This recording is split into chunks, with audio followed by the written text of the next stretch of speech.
Hey YouTubers, this is Cyberdyne24 here, and today we're going to do a two installment video on doing a little basic repair on my Echo SRS 2100 tree trimmer. Now, with this particular tree trimmer, this particular trimmer came out a long time ago. This is it's not a chain driven one. It's actually driven. It has like a reciprocating motion, kind of like a reciprocating saw. It did a really good job at, during its time or its heyday when it was put to use a lot. But it spent a great deal of time sitting in a garage for years, and of course the telltale signs of when your equipment goes bad is when you have shoddy gas line, your gas lines are falling apart, or your engine's having trouble starting.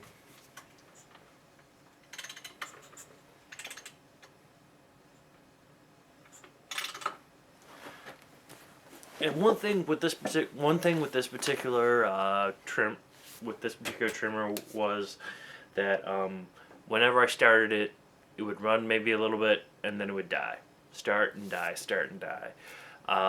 First thing I really came up with was clean the carburetor.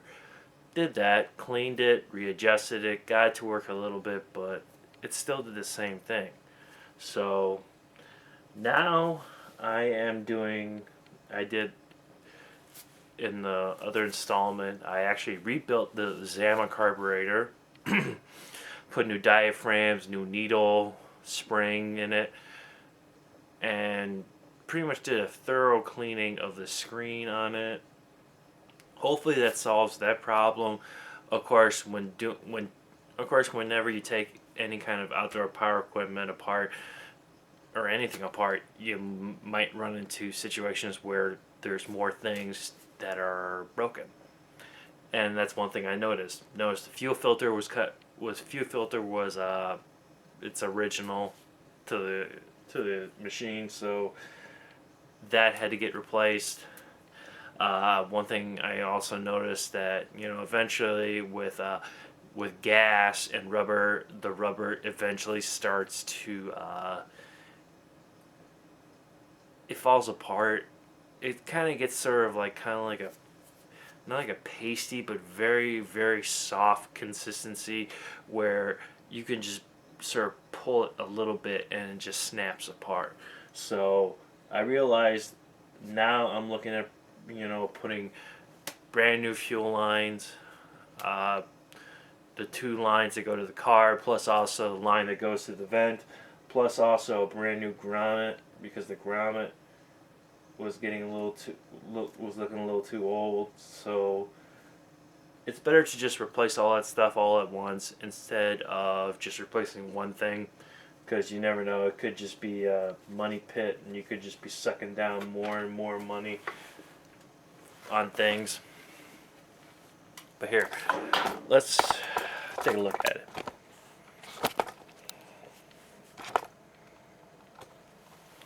Here it is. As you can see right now, I've actually taken this is pretty much where I stopped.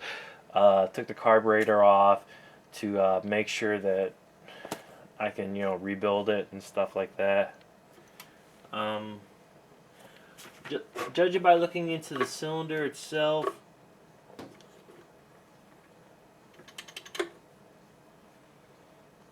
I do see a little bit of scratching inside the cylinder, on the piston itself.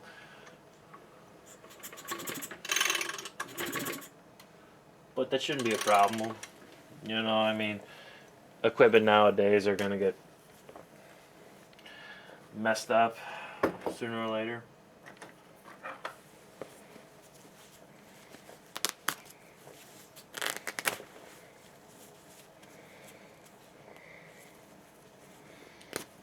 Now, one thing I'm going to do is I'm going to clean the area around where the carb is at. Get rid of all the sediment and stuff like that. Because when I put the car back together, I do not want it to cover. I don't want it to be gunk. I don't want any kind of sediment falling into the cylinder and causing more scoring of the piston. So one thing I do in cases like that, I either use a paper towel, or fortunately, my brother decided he did not want to have any of his polo shirts from his previous job that he worked at. So, taking a little piece of the polo shirt, sticking it in the intake port, solves the problem.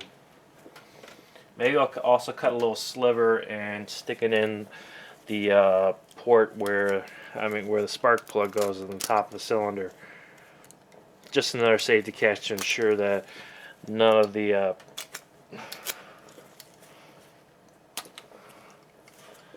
nothing gets stuck into this, nothing gets thrown in here.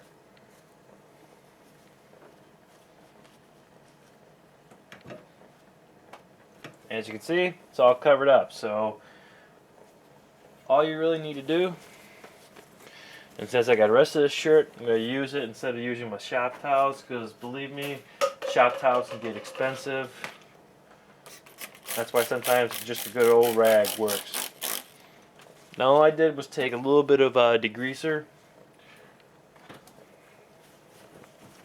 You don't really have to get that foaming engine degreaser. You could use carb cleaner if you want, but I mean, carb cleaner can get expensive when you're buying stuff in an aerosol can. Plus the stuff can be flammable and stuff, so I just use some plain old degreaser you can get. You can get degreaser at any auto parts stores, home improvement stores, supermarkets and stuff like that. I mean, you can get the stuff absolutely anywhere. Now, I'm not trying to do like a grand old cleaning job with it, but just enough so I can get rid of the crap that's built up around it.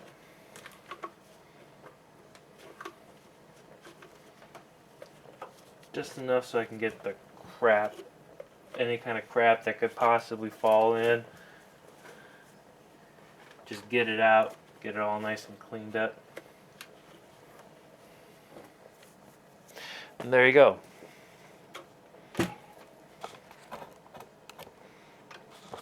Here. That looks a lot better than what it did before.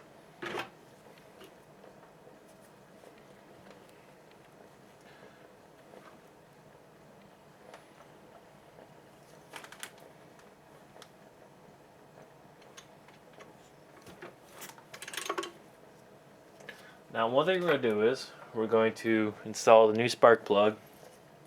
Of course, you know, normally you change your spark plugs every year, which is a very wise decision, and that's what I'm doing right now. Put the brand new spark plug in. Should have a spanner around here, or two.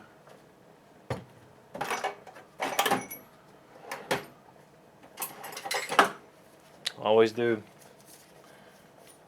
It's always good to have these little spanners, because you know what? They help out a lot when it comes to tightening all this stuff down.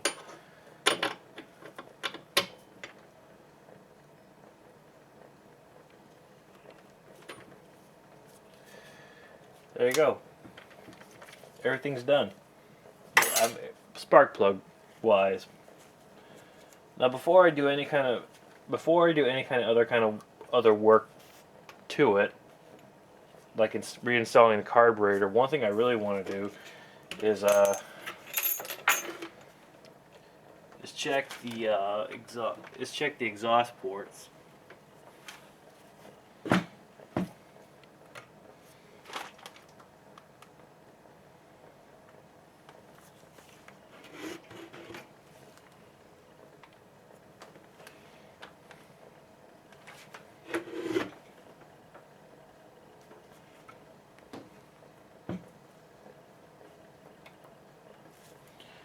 trying to take a look and see what kind of screws I have to do.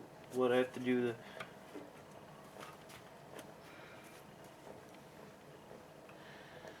Because looking at this, it's probably wise to take apart the.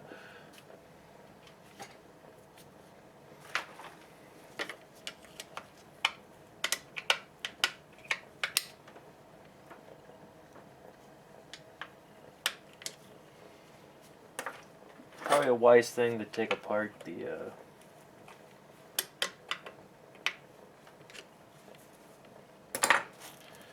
Take the exhaust out and see what's up with it.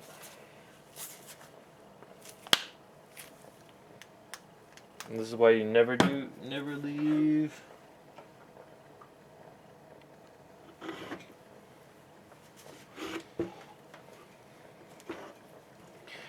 Never leave your flashlights on, because guess what? You'll run into problems like me and not be able to get access to it.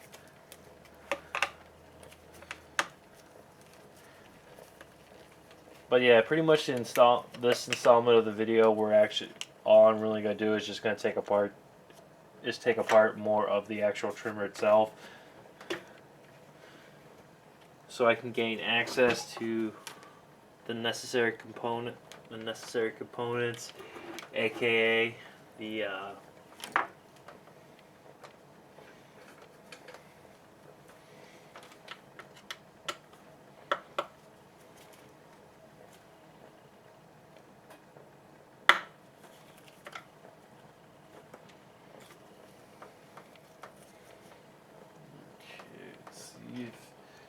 it's this particular size. It could be all just metric.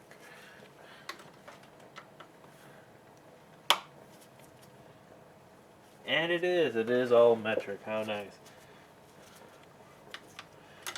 And using a 3mm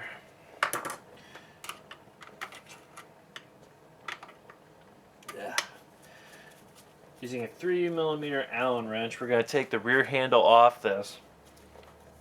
So we can take this cover off, and then we can eventually get to the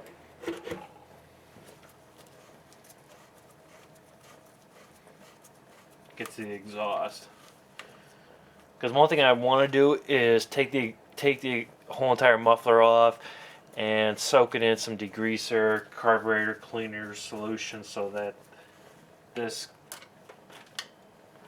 it could be nice and clean.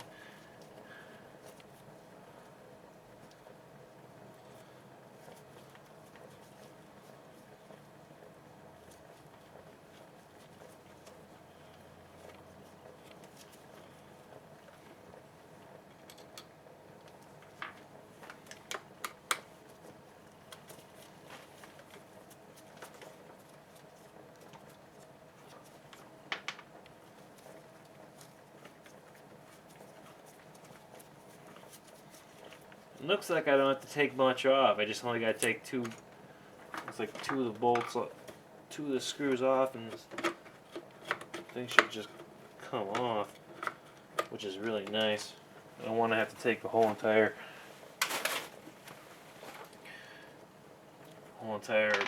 handle off.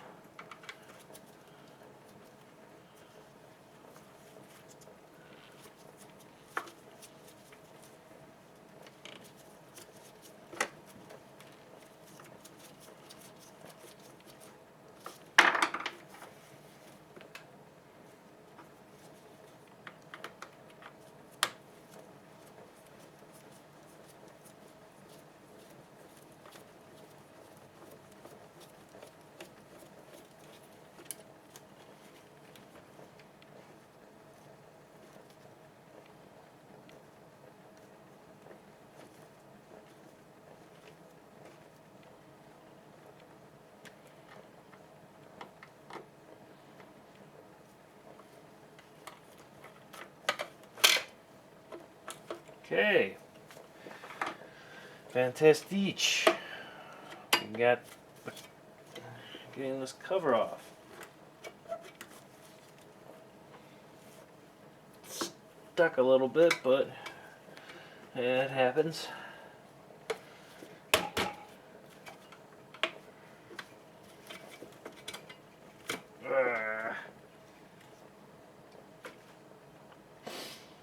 That's when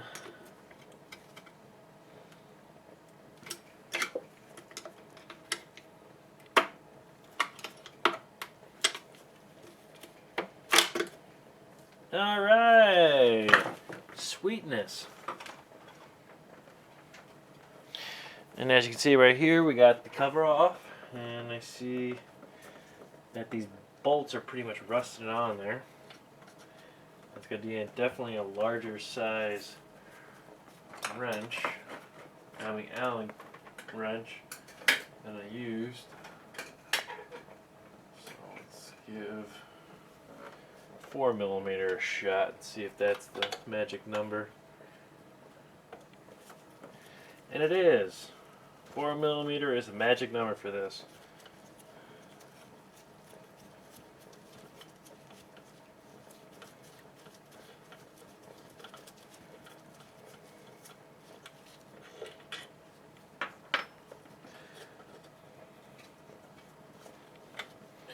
It seems like these are coming off pretty easy.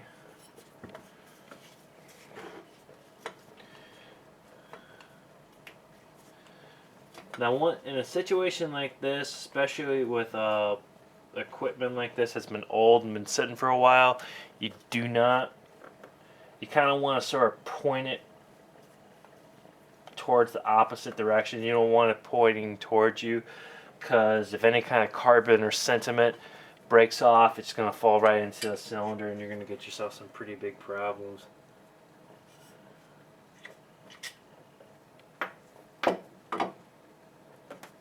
Let's take a look at the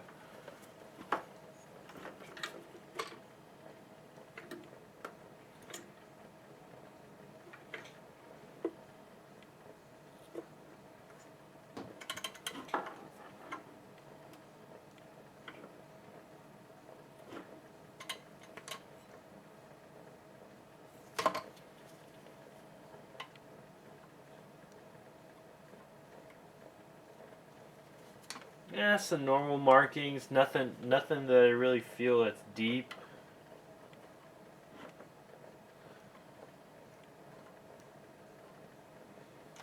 So that looks okay. So pretty much what we're going to do now, I'm going to set this up here just to sort of make it a little easier. Here's the muffler right here. I'm going to take the catalytic converter off, which then we'll get access to the spark screen and get to see how that looks. If I can get oh.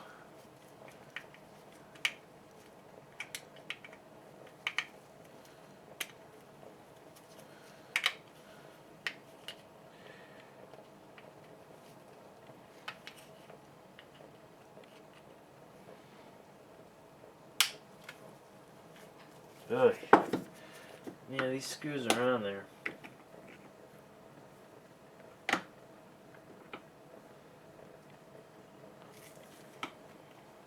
Well, they're pretty damn tight. Like I said, we're just going to submerge this all in the bath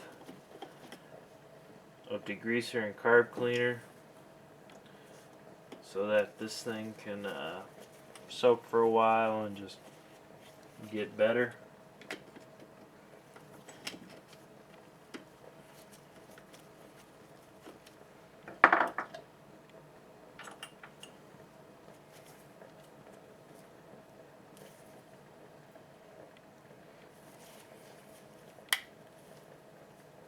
Okay, that comes off, and here's the spark screen.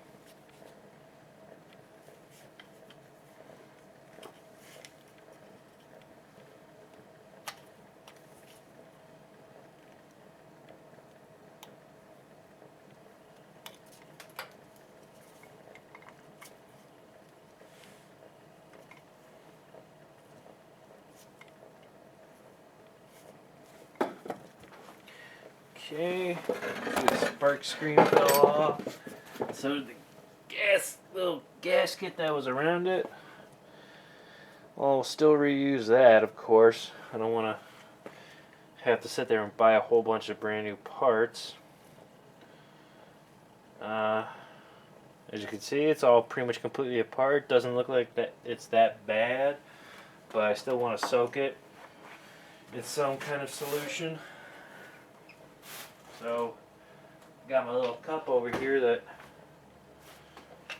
still has some parts from the Zama carburetor, which I should probably put back in the carburetor. Let's just take these out.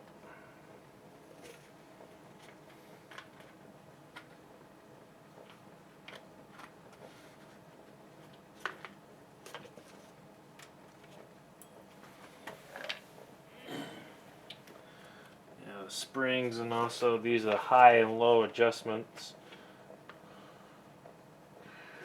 so we want to get those out of there.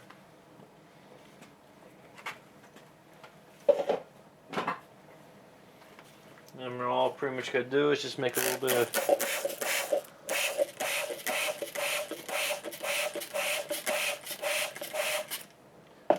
bit of solution of degreaser.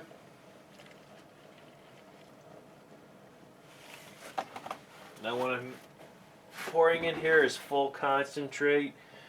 Normally wouldn't do this, but with this I would. Let me get a little bit of a carb cleaner in there.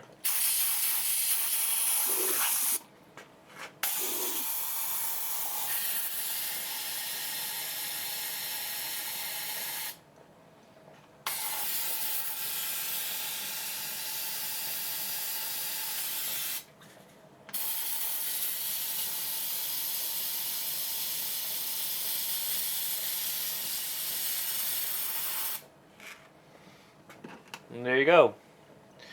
Then we just drop all the other parts into it.